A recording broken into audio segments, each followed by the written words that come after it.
Hi folks, Canadian Prepper here. Today we're going to talk about who's going to die first when the shizzy hits the fizzy. Now you may recall 2 weeks prior to the invasion, I made a video entitled The Normalcy Bias, why 70% of people will hesitate and won't react soon enough. And on the thumbnail of that video, I had this picture that I'm going to post on the screen. Now that picture might look familiar because that's the exact same picture that came out of Kiev in the Ukraine only a week and a half later. Now, am I psychic? No. But I did, however, reference within that video, in the first 60 seconds, I distinctly said that the inspiration for this video was the complete complacency on behalf of Ukrainians who, in spite of being entirely surrounded, having their country surrounded, okay, and in spite of all the warnings from various intelligence agencies, just pretended that things were normal, right? One of the things that inspired me to make this video at the present time is the Ukrainian situation. In contrast to Western media, a lot of people on the ground in the Ukraine are apparently not too bothered by the prospect of a Russian invasion. Whether this is the result of a differing narrative or the normalcy bias is yet to be understood. If the threat, however, is as real as Western media is making out, and there is this inaction on the part of the Ukrainian people, could this possibly be the normalcy bias in action? And they could have got out when they had the chance. And what happened to those who tried to bug out when, of course, everybody knew that the shit was going down? Well, guess what happened? Most of them ended up stuck in traffic, bottlenecked, traffic jams to the nines. And the guys who were between 18 and 60 and didn't want to fight, well, they had to fight. They were forced to fight. In fact, I think there was some pretty harsh consequences if you went AWOL, if you tried to leave the country. Okay? And I can only imagine how many people got stuck there because they were waiting for approval to do what they probably instinctively knew they should have done. Here in the West, we rely on the opinions of others. We are so easily moved by the opinions of others. And Ukraine was no different because they're highly westernized. And when the shizzy goes down, people are going to look one way, see what that guy's doing, look another way, see what she's doing, and they're going to base their behavior on what the person next to them is doing. That's called herd behavior, swarm behavior. And I hate to use such a cliche, but yeah, people are sheep when crisis hits. Now, intelligence in this respect is something that I call FQ, as in F and Q, the letter Q, right? There's IQ, there's EQ, and there's what I call FQ. FQ. You know what the F stands for? Freedom quotient. Freedom quotient, that's right. But I've always thought that there was a third rail of intelligence, and it was one's ability to think deviantly, even though it may be illogical. The degree to which one is recalcitrant or just defiant, nonconformist. Okay, there has to be some indicator for conformity, some measure of conformity. And it's a type of intelligence. It's not always good, okay, because obviously you can have a socially deviant individual who's a nonconformist who is doing bad things. But in times of crisis, when it means doing what you want to do regardless of what people think, that's intelligence. And there's a lot of people nowadays that simply have no self-reliance in a psychological sense. They rely on others to validate the truth. Now, I'm watching YouTube and I come across this channel. I believe it was called US Daily News.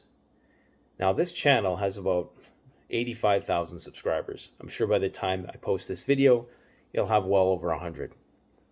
And the whole shtick of this channel is you got one of these robot voices, these automated voices that reads stuff on the internet. You've probably seen a lot of videos like that. And like the Siri's cousin or whatever. And the whole thing is they just show some B-roll. Okay, they talk about how the Ruskies are getting their butts kicked in Ukraine. They highlight all these various stories about, a Russian ship was blowing up and yada, yada, yada. And they put some dramatic music over it. They don't show any actual footage of anything. They just show B-roll. And you got this robot voice talking. This channel is getting like 5-10 million views a day. And that's a lot. That's a lot of views in YouTube. That's up there with the best, with the A+ channels, okay? If you're getting 10 million views a day, that's peak YouTube. And I have to ask myself, why? Why is this getting so many views? I mean, do people actually believe this? You have a robot voice narrating some unsubstantiated rumor, overlaid with B-roll, with some fancy music, no depth of thought or critical analysis of anything, and every single person in the comment section is just cheering this on like some mindless drone. And I have to ask myself, what the hell is going on?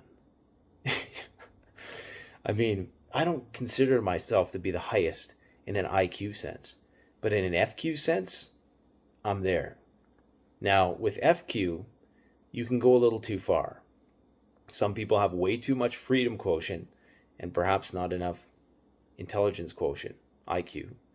And there's some people who have really high IQs but have low EQ. And EQ, you can equate that, it's emotional quotient. It doesn't really have a valid measure. But you would equate it to like street smarts, okay? Because you can have people who have incredibly high IQs, but they're not good with people. And they're going to get hustled. They're going to get taken in because they almost think too logically, okay? So you have to have the balance of these three things. Optimally, you would have, a little bit of each. A little bit of intelligence, objective intelligence, a little bit of street smarts, and a little bit of radical in you. Because it's the radical that's going to save your ass, okay? It's the ability to just do what you want and be willing to be alone is what it boils down to at the end of the day. Because our whole society is so superficial and relies so much on this whole keeping up with the Jones thing squared is what it is now. It used to be keeping up with the Joneses, but now it's just reached whole new heights of self-importance and decadence. And it's to the point now where things are so shallow and hollow in their meaning that you do have this underground emerging, the intellectual dark web or something like that, right? Long form content, which goes into a lot more depth, like Lex Friedman and Joe Rogan and Brett Weinstein and, guys like this who are trying to create or address nuance and go into greater depth about certain issues. And so that's kind of a response to all this. You still have real people like that, but it's fading fast.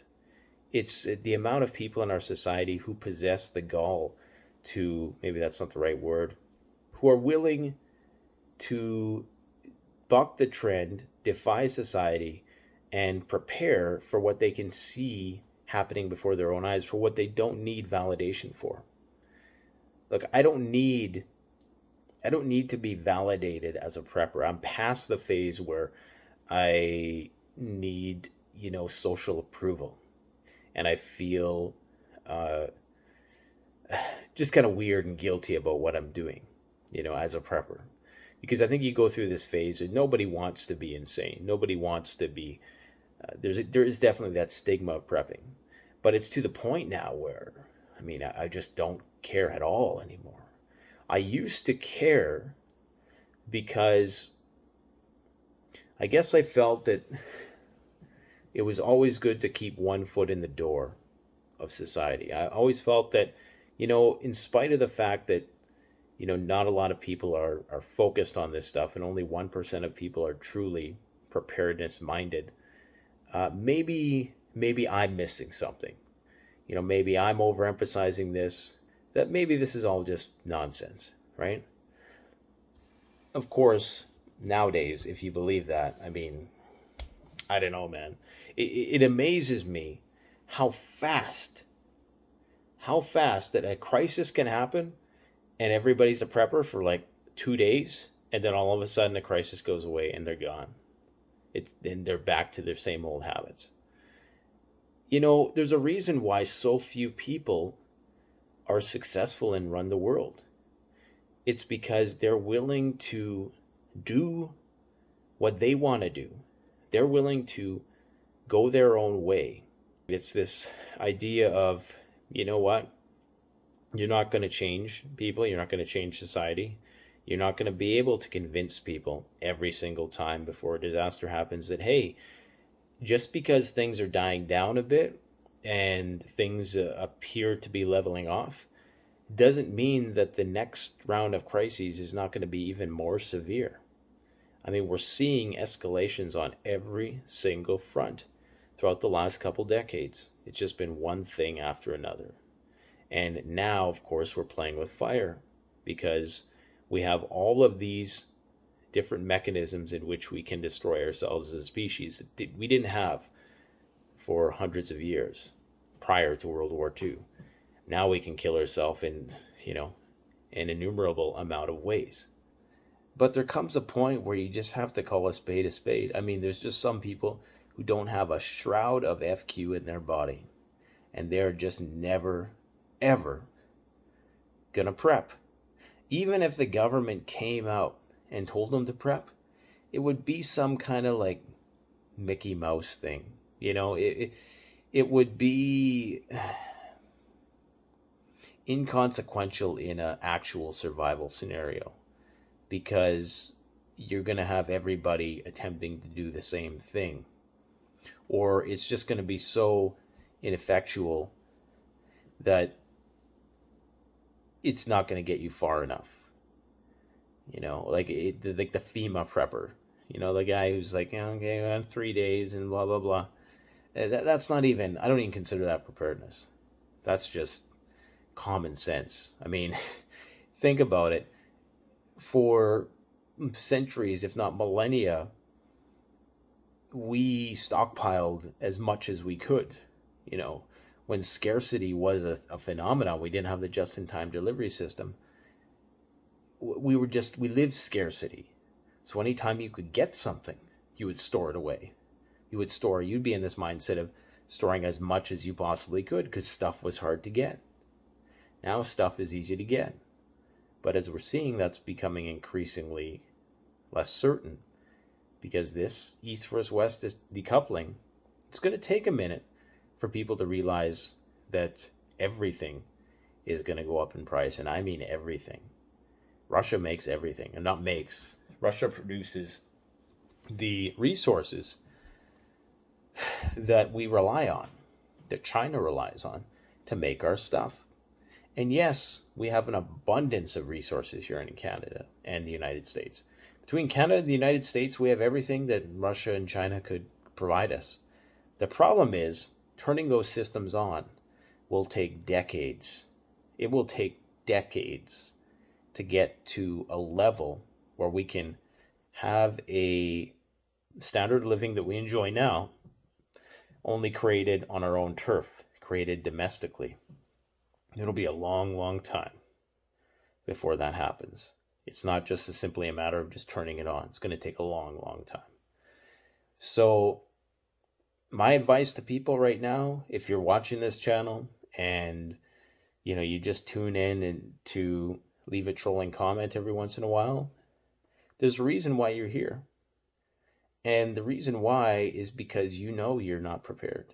And it pains you to no end every time you click on a video, it's almost as if you need to reject what I'm saying in order to justify your inadequacy in terms of prepping. I mean, that's the only thing I can imagine it to be. Why else would somebody feel the need to waste their time?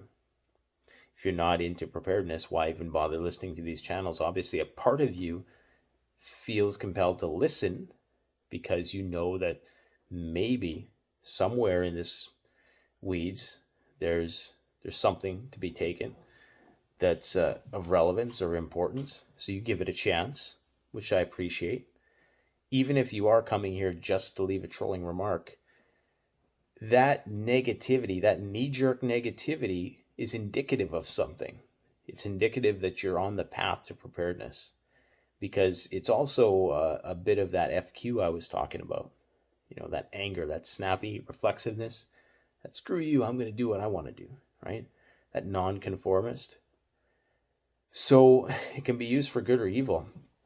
I would encourage you to use it for good and don't get caught, okay? Don't wait and hesitate and rely on other people. I mean, look at these. Like, they're watching robot narrated videos of half-baked ideas that are not proven at all, and everybody's just eating it up like it's fact. That's the majority of people. So imagine looking to that majority in a time of crisis for guidance.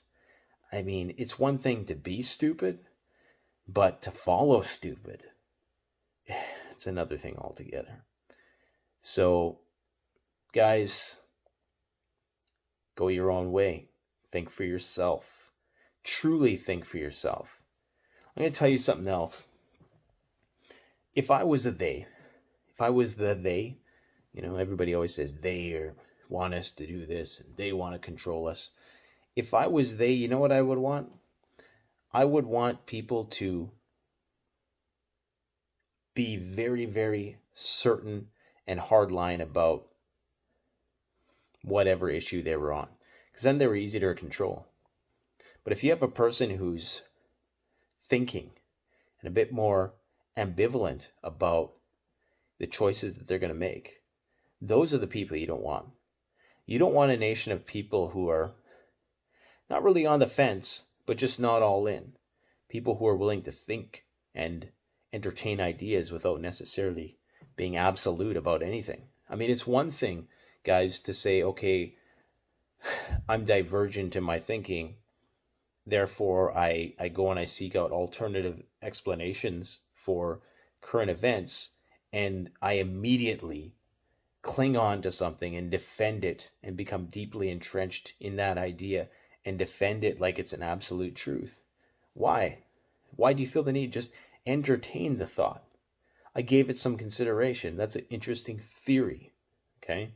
And maybe there's a lot of weight to that theory, but it doesn't mean you gotta go all in and then type on my channel all these extremely overly confident comments about your position that you came across or that you put together with conjecture that you found from around the internet, passing it off as if it's like factual. Okay, it's one thing to say, here's an idea, and this is one of many different explanations as to what's going on. Even if you want to go so far, even if you were into that whole who rules the world thing, you know, it's one thing to think about it. It's great to think about it. It's great that people are thinking about these things. Although I would say make sure that you're investing as much time in something practical that's going to actually yield you some material returns. But it's great that you're open-minded to certain things. But that doesn't mean your brain has to fall out and then you just run with something, because those are the easiest people to control. You're just as easy to control as somebody who watches the TV and does whatever else, you know, changes their Facebook avatar, whatever the virtue signal of the month is, that's what they do.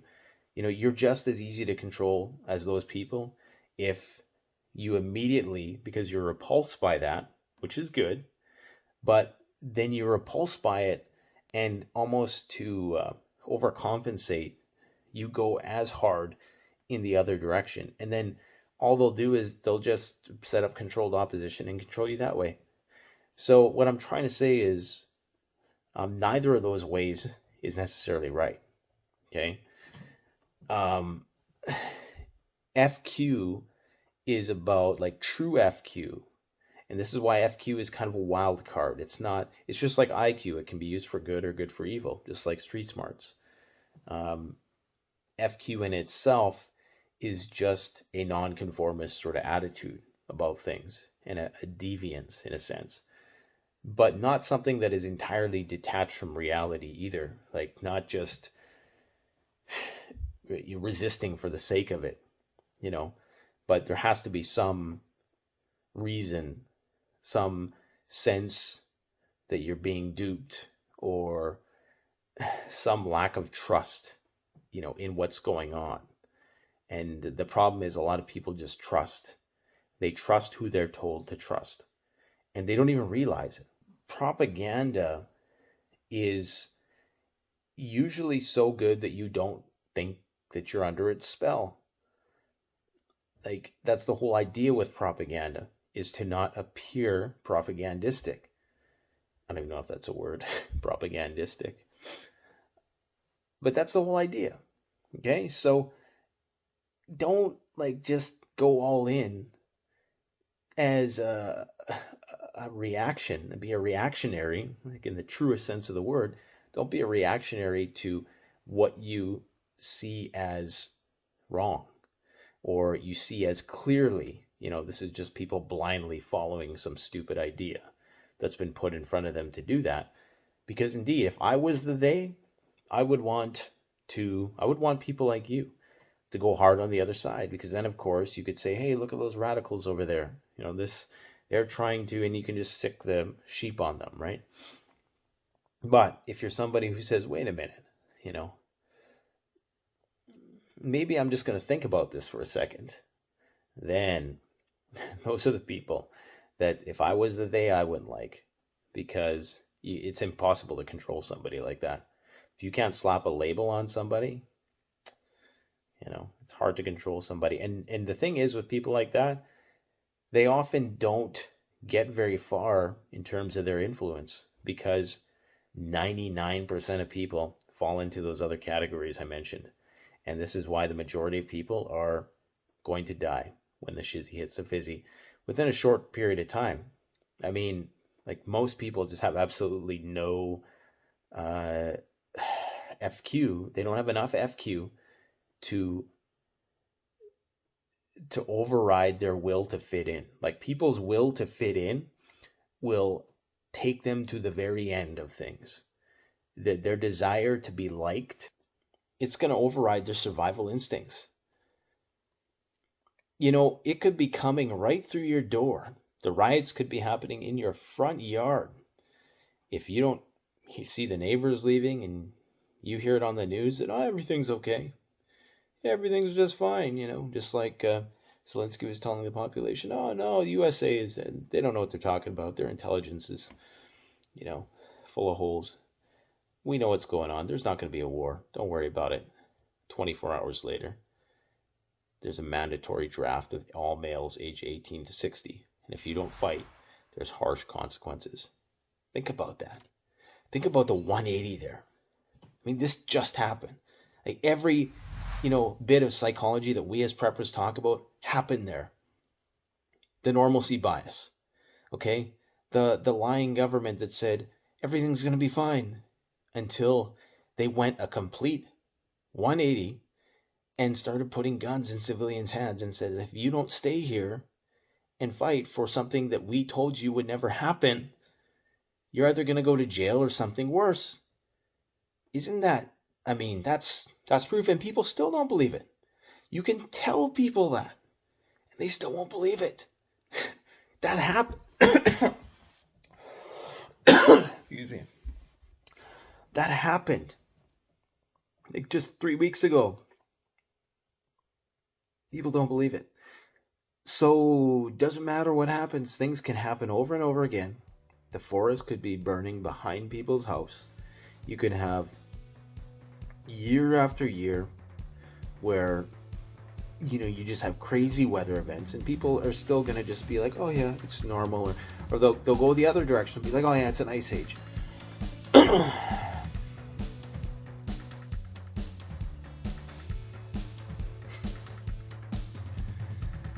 Oh boy, we're screwed.